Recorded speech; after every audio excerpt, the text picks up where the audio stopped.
Hello and welcome to ILTV's Israel Weekly, the show where we discuss the latest in some of Israel's top news. I'm Aaron Porras, and our topics tonight are gun control and Palestinian teen icon Ahed Tamimi.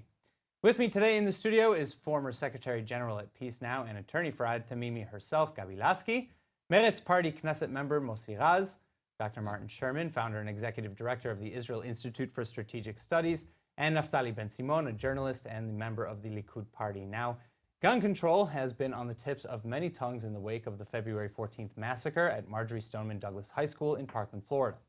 Americans have taken to the streets as part of the global March for Our Lives campaign, demanding stricter gun laws and enforcement. In Israel, Americans and Israelis banded together to voice their unity on the subject.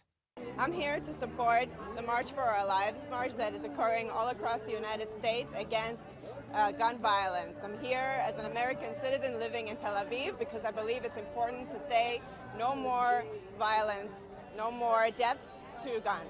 I go to Douglas and my class was shot into. I was one of the first rooms who got shot, and 3 kids in my class died. It's just been really hard because I saw things that no 14-year-old should ever have to see, and yeah. Enough is enough! Enough is enough! Enough is enough! All right, now, the first thing that typically comes up when the gun debate shows up in the United States is a lot of politicians point to Israel as an exemplar of what good gun policy looks like. I'll start with you, Mossi Raz. Would you agree with that, Knesset member? Of course not. Our gun policy is way better than in the States because we have less guns. But of course we are not the best example. And as we know, even in the Israeli military service, number one reason to death is the fact that people commit suicide. So we can take the guns away. I didn't say that, but I'm not sure that our policy is that good. We give a weapon to many people, to soldiers, to many other people, and there are people who pay in their lives. It is not as bad as it is in America, right? It is way better, but I'm not sure that this is the best example. And the cases that people with guns helped in terror attacks were very few. Usually, those attacks were stopped by the security forces that were in mission, not by people who went. It happened, but very few cases. And there are, of course, other cases that people shot their friends and so on. It's a cultural issue. I think there is a huge difference between the Israeli army or the Israeli society and the American society. Here, everyone was in the army, and nobody is shooting nobody in the streets or in schools. It seems to me that even the procedure to get or to have the license to have a gun here much severer than in United States. But this is something that belongs to the American society 300 years ago until today, and they have to deal with this issue. I don't know what are the right decision or the right rules to take steps, but I will not give them some advices from the Israeli part because we are totally different. We have an army to defend our country. They have arms to defend something else. What is the something else? Private life, private family. This is totally different. If I may, one of the most important things to say is that there is a difference between bearing arms, seeing it as a right or as a privilege. The whole world, even Israel, sees it as a privilege. And only as much as I know, the U.S. and Taiwan and Yemen see it as a right. So this is the difference. When you see it as a privilege, then you have a lot of regulation. Then you don't just sell our arms in a store and everyone can get it. And you need a permit, a special permit, and you need to make like some kinds of shooting exams and things like that. So in this way, you have much more control regarding who can bear arms and when, and you can take the license away from the people that bear it irresponsibly, etc. You don't have that in the United States, and that's why I stand completely with the people that are rallying in the rally in favor of gun control. The Constitution talks about gun control, the right to bear arms, as a right mostly not only to bear arms, but the right to oppose a tyranny or a dictatorship. So you have to take that into consideration, not the fact that you can just bear arms in a way that you can cause so much damage and kill people in the middle of the street. So that, I mean, that goes into another question of mine, is that part of the Second Amendment, part of it is to fight against a possible tyrannical government. The other is to protect oneself and one's property and one's own rights. And so if the argument is, the police can't do it for us, then we should be able to do it ourselves. Do you disagree with that general principle? I disagree in the sense that we have like this cosmic magical circle. Because there are way too much guns out there, then it's easier to use them against people, and then you cannot defend yourself. So you have to cut that. You have to cut that line of death. And you have to allow mostly these young people that are going out and talking about the right to life, the right to protect youngsters. It's much more important than the right to bear arms. Well, I don't think Israel is a good example for the United States. It's probably too well regulated for the Republicans and too well armed for the Democrats. But I agree with what was just said here, that the big difference is cultural. In the United States, it's a God-given right. And in Israel, it's a government-granted permit. And I don't know how the United States would go about changing it. It's so deeply ingrained, and even these very disturbing massacres don't seem to move the politicians much. But it's in Israel, for instance, the whole population is a fraction of the population of Greater Los Angeles. In the United States, you have municipal police. Here you have national police. I think people are far more documented here. It's easier to follow them. I don't know. I mean, if you look at some of the figures in the United States, you see conflicting results. If you compare Chicago, which has much stricter gun control, with Houston, which has very lax gun control, there are far more gun crimes and murders in Chicago than there are in Houston. So, I think both sides can marshal arguments for themselves. Obviously, it's a situation that needs to be addressed, but I think it's very difficult to come up with an unequivocal answer to it. What will shock me is there is a dispute also about the safety of children, or the rights of the safety of children in schools. This is something that must be united even in the Republicans or Democrats or everyone in the United States. If schools are not safe, this is the end of the world. I will not send my children. Look at So in Norway. Israel, I will not they send my personnel in look at the Norway. school. Is that the way that No, the I will should not go? send my Because children. I will not send everyone here will not send his children to school if they are not safe. This is the basic core of life. And of and course- in United States, it doesn't exist.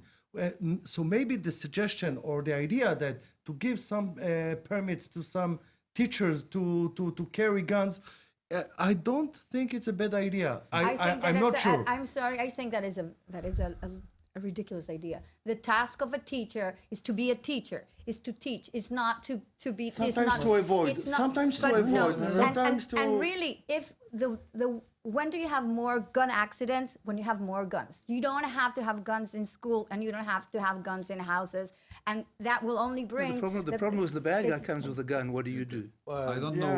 that's I don't know much figures about US, but I do know about us, about Israel. In the last 33 or 43 years, I don't remember an attack on teenagers in school. But still, we have. What In about, Israel. what In about Israel. the issue In in Israel. Jerusalem? To my knowledge, No, I I'm believe there are- talking about. It's I'm different, talking it's about. different. I'm talking about. different. About high school, about regular high school. It's different, but we still have, guards with guns in each school, and we did have accident with them. That Yeah, they killed accident by with the mistake. guard, with the armed yeah, that they guards. killed by mistake kids. So I'm not sure. I'm not saying that we don't need them, but I'm saying we have to think again and again, because when you give gun to somebody, then you take a risk. But this is a calculated risk, and if you give to some teachers, What is the risk here? You have I'm 43 no, years without anything. I'm- Even if you talk about I'm the telling Shiva, you, it's years without anything. when a lunatic, a teenage, come with a rifle into a school, at least you need someone. You talk about US right now. No, only U.S. I don't talk about This US. is the We don't we talk are this in the moment. U.S. issue. I think what was interesting is you brought up the idea of risk, that you're taking a risk when you bring up the idea of arming a teacher, but you also have to kind of pin that up against the potential reward. So if in a risk-reward assessment, is the reward of having an armed personnel active in the classroom, prepared, not outweigh the risk? No, I agree with Gabi that there is the question of values, but I added to this question the question of risks. There is no need. I also want to put in the table the gender point of view. We have to see that all of the cases now have been male gun users, that we're talking about mostly males that are in for more arms, and that they take as bearing arms as the way to put an end to using of arms by others. All right, with that, I think we'll move on to our second topic. So, Palestinian teen activist Ahed Tamimi has just been sentenced to 8 months in prison after pleading guilty to charges of assault and incitement under the terms of a plea agreement. Tamimi was arrested in December after slapping a soldier in the West Bank who she alleges shot her cousin in the head with a rubber bullet during an earlier protest. The episode was filmed and posted online, where it went viral. Ahed, her mother, and her cousin were all arrested in relation to the incident. We want to train our children to be strong, in front of our enemy, because our snake will continue in their life. If I scared my daughter, she will be psychologically weak, yeah, and she can't face her enemy, because our enemy and our occupation is not just when the soldier is coming in front of the hall. There is a checkpoint, and she can't pass to her school when she see a soldier fly, scared her. לא יכול להיות שרומסים את כבוד צבא הגנה לישראל, את כבוד מפקדיו ואת כבוד חייליו. עם כל הכבוד, משפחת תממי או לכל משפחה אחרת, לא יכול להיות שמשפילים חיילים, מרביצים להם, והם לא פועלים באותו רגע ועוצרים את מי שפוגע בהם. אין כאן עניין של ליפוק, יש כאן עניין של השפלה. כמובן שחיילים לא צריכים להחזיר במכות, אבל כן חיילים צריכים לעצור את אותם אלה שמשפילים אותם ומרביצים להם ויורקים עליהם. Gabi, I'll start with you. What are your first thoughts initially after the outcome of the trial? Well, I think that it's regretful that that a 17-year-old girl has to spend 8 months in prison when Elora Zariat was found guilty of killing a Palestinian terrorist that was on the floor already, is going to serve 9 months. And from this, we can see that there is non-proportionality between our legal systems, and that the occupation is morally bad, not only for the Palestinians, but also for the Israelis. Taking the circumstances that her trial was in a military court, and that they wanted to keep Ahed behind bars for a very long period of time, I think that under the circumstances, it was a very good outcome for her. And in the summer, she will already be a freedom. Do you think in a different court, like not under a military court, she would have gotten a lesser sentence? Of course, I brought to the court different sentences of Israeli settlers that committed the same offenses as I did, and they were not even brought to detention until the end of their trials. They were not youngsters, they were older people with the criminal records, and regretfully, I can just say that there is that when you use two separate legal systems according to ethnicity, then you're just bringing apartheid. It's not according to ethnicity. You're just It's not using according to apartheid. ethnicity. It is according to No, ethnicity it's not. because It's settlers, according to us and the enemy. Dr. Sherman, I'll because come to you in one settlers, second. can be brought to court in the military court since they committed the offense in the occupied territories. And there is double jurisdiction, and a settler and an Israeli can be brought This to is court not the to a issue. This military is not court. the issue. But they were not brought to court. Well, there. And secondly, humiliation is not a criminal offense. And I think actually that the soldiers behaved very bravely, and we have to be proud of the soldiers, of the way that the soldiers acted in this case. It's not a matter of ethnicity. It's a matter of enmity. They are the enemy. And unless we manage to, I quite agree with Tamimi's father. He put everything into context.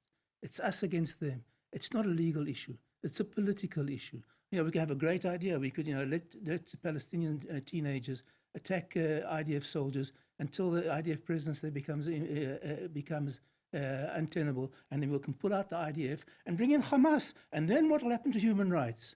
That's the whole thing. The whole facade of human rights is completely infuriating.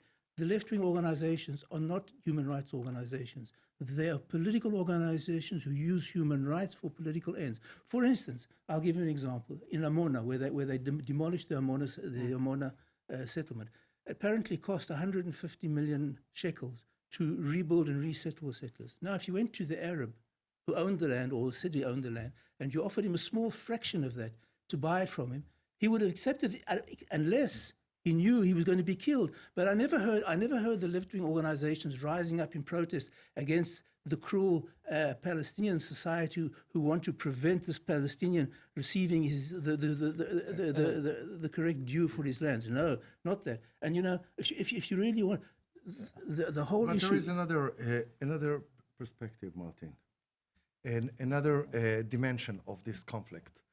And for me, Tamimi, this curly girl and charming, she's an expert from since she's 11 years old. She's already confronting soldiers, and for me, it's a product of the peace industry around the world. They choose someone to be the face of the conflict between Israel and the Palestinians. She has nothing to do. We with 5 years we know her every week, and we don't touch her, and we say hello, hey, a young lady, go to school, go to your home, go, and she say no. I am the face of the conflict. I am the star of the conflict. Precisely. And it's a business, and they received a lot of money from the And world for the that. Occupation is also, and it's she's amazing. a second. Occupation she's a, is she's between a second generation. occupation is between She's a Mahmoud second- Abbas and she's a Benjamin second gen- Netanyahu, no, not she's from a second Ahmed generation Tamimi. Hold on. We abolished occupation in Gaza. I'd like How to hear- splendid It's is a that? product like of to hear the the peace response. industry. I'd like to hear the response. Hold on. It's absurd because there is a military force who actually occupy millions of people, and then we write the rules, we write the laws, and they have to obey. But the laws are not the same for both nations. In the same day that Ahed Tamimi was sent to 8 months to jail, an Israeli who was part of a lynch who killed asylum seeker was sent to 6 months of working, without jail. In the same day, a settler who attacked Palestinian was sent to 6 months of works without jail. And you know what the judge has said? He said that this young settler, 20 years old, yes, he's not 17 like her, because if he is young, he was not sent to jail. So there is no lower. There is nowhere. You know, 2 days ago, I suggest to end the occupation. I am not saying. What I'm saying is, the occupation itself is violent. And then the natural answer to the violence, which I don't disagree. Nobody choose her. This is so. It's the same. You're going the same path as Mr. As Mr. Oren, that says that the family does not exist. This is a girl that was born into occupation, that her land was taken away, that all her rights are infringed, that all her rights were infringed. According to international law, she has the right to resist occupation. When you see that with her bare hands, she took two soldiers out of her home, of her home with her bare hands, 2 soldiers that were heavily armed. After her cousin has been shot in the head, doesn't she has a right to do that? When Oh, we had really? Do we it, when we condone had that? the, when the British We've when the seen- British were in But Palestine, why when only the her? British, We've seen when what the happens. British, So We've many seen- Palestinians There- get hurt. Why specifically I her? represent many Palestinian children who Why are now in specifically her? who are now in detention in the military prisons. There is more today. There's more than 300 kids, Palestinian many prisoners, Palestinians are in detention in Gaza? Are in Let me say detention. something How many very ugly. Palestinians? And She the doesn't fact- look like the Arab. fa- That's So- why she's a And star it in is Europe. so and racist United that you're States. saying that. No. So what? I'm So telling you. I'm not- Do I look Mexican? No. I was born in Mexico. I'm What saying is that it? What is for the the relevance? international media, What is the she looks relevance? like our hold on, neighbor. But the hold fact on. is She's that not the Palestinian. You are right, hold because on. there are thousands like her, and they talk only about one. Yes. But at least they talk about one. There are thousands of do you Palestinians who are suggest? in jail because nothing. Nobody talks you know, about What do you, it. what do you, Did you what do you advocate that suggest? there should be more resistance like that about administrative Tamimi? What I habits believe- of them. What do you Hold on, suggest? hold on. So do you suggest that Palestinian What do teenagers? you suggest in order to end Ah, occupation? well, I don't think What we do should- you I don't- suggest? ah, That that's is wrong. your That's- plan. that's- Okay. hold on, Do we have time? Do we have Because the time? right never, One never moment. puts anyone in the Excuse me. jail. Let's say, hold on, hold on, hold on, hold on. The right Let's not even doesn't finish. Ending the But the occupation. government is Ending opposing the this. The occupation. Israeli government Excuse me. opposes. Now I'm talking. Excuse Hold me. The end of occupation brought in Gaza power shortages, undrinkable water, floods of sewage, and an Islamist tyranny. How? What? You know? Before that, Really? How everything splendid is was, that? You think that won't happen there? You think that won't happen Do there? you know that when we went out, Final comments. I'm sorry.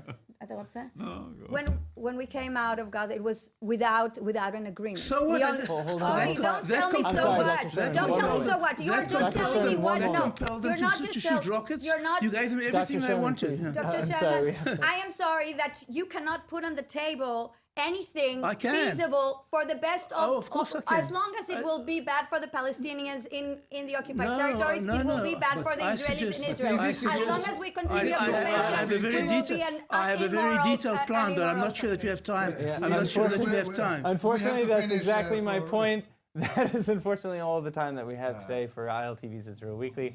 Again, I'd love to thank our guests, Naftali Ben Simon, Dr. Martin Sherman, Gabi Lasky, and Knesset member Moshe Raz. And thanks to all of you for tuning in. Remember to follow us on Facebook at Israel English News and on Twitter at ILTV News. I'm Aaron Porras, and we'll see you next week.